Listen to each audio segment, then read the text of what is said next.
Ketua, yang saya bangkitkan itu bukan soal pengagihan. Memang diumumkan pengagihan kemudian. Yang saya bangkitkan itu ialah jumlah NKRI itu terlalu tinggi, ya.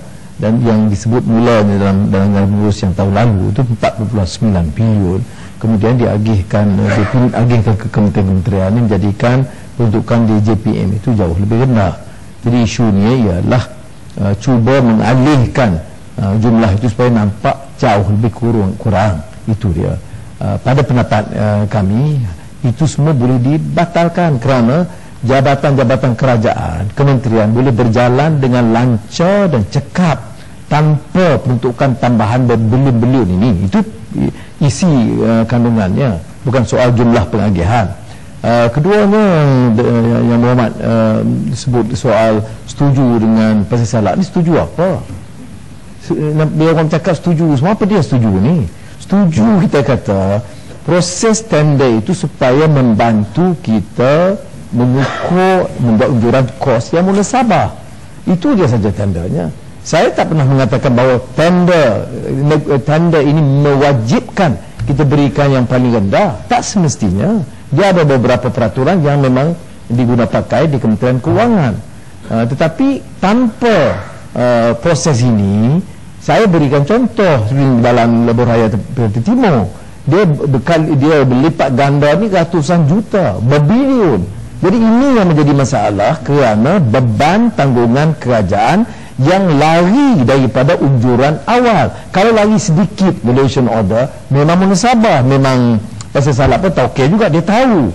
Tetapi yang masalah ini ialah kerana dia lari keterlaluan. Dan siapa yang bertanggungjawab, kita bayar. Dan memang ada, kalau ditanya masa saya dulu ada, memang ada. Kalau diarah begitu, lapangan terbang Langkawi diarah kita buat, paling murah 70 juta. 3 bulan kemudian naik 40 lagi, tambah 40 juta. 6 bulan kemudian naik lagi 200 juta. Akhirnya 3 kali ganda kalau diadakan negosiasi tender. Itu yang kita sebut. Jangan setuju cepat sangat dengan Pasir Salak tu. Yang Muhammad daripada Permata Ampau, Tuan Yang di-Pertua, pandangan yang diberi oleh Yang Berhormat Permata Ampau lebih kurang sama juga dengan Yang Berhormat Pasir Salak. Cuma bahasa yang digunakan berbeza. Itu saja. Tapi sebelum itu, izinkan saya menjawab soalan yang dikatakan tadi. Untuk makluman Yang Berhormat daripada Permata Ampau, butiran-butiran yang saya bagi NKEA ni, kita ada spesifik dalam 12 sektor yang dikatakan dalam NKEA ni. Ada spesifik projek yang terpaksa dilaksanakan oleh kementerian-kementerian yang menjadi kementerian penjana ataupun peneraju utama. Oleh kerana itu, projek-projek spesifik mempunyai peruntukan-peruntukan yang khusus. Maka untuk itulah duit-duit itu diagihkan mengikut projek yang telah dikenal pasti. Maka pengagihan yang diberi oleh EPU kepada kementerian ini khusus kepada projek yang telah dipersetujui di bawah NKEA.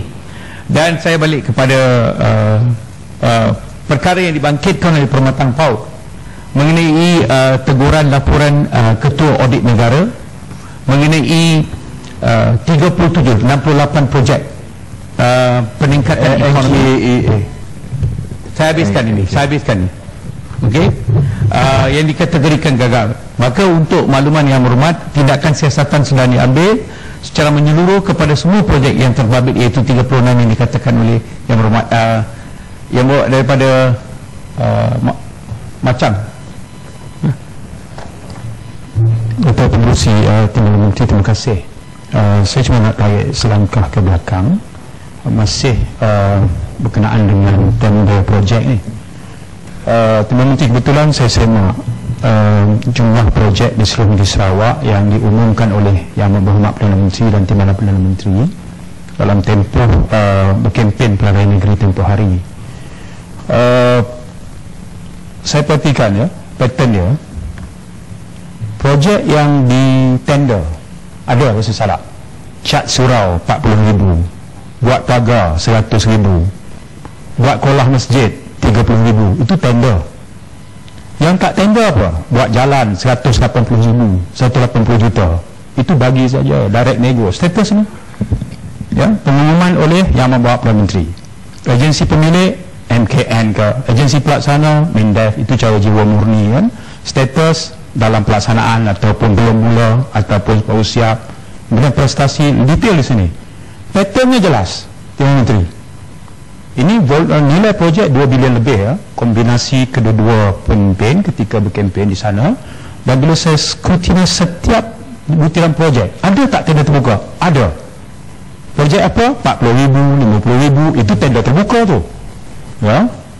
Daripada pilihan raya negeri baru ni, pertengahan tahun sampai sekarang ada ni, dokumen tender sedang disiapkan, akan ditender 15-10, nilai projek 45,000 ya.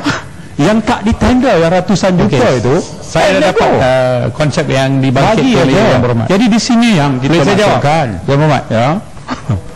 Ada sesuatu yang saya rasa tak apa kena itu. Okay. Ya. Saya boleh senaraikan senarai syarikat-syarikat yang dapat yang sama. Kalau menteri kementerian berkenaan pergi ke Sarawak, dia lah yang tunggu naik helikopter.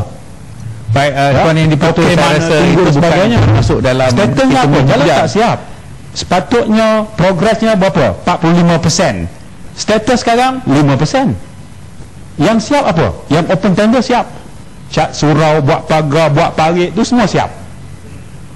Jadi apa penjelasan di malam ini? Terima kasih. Saya ucap terima kasihlah kepada Yang Berhormat Macang. Tolong, kalau sekiranya didapati ada penyelewengan, tolong beritahu, laporkan kepada pihak-pihak berkenaan. Cepat kita pun sama-sama menjaga ketelusan dan juga konsep yang dibawakan Perdana Menteri ini.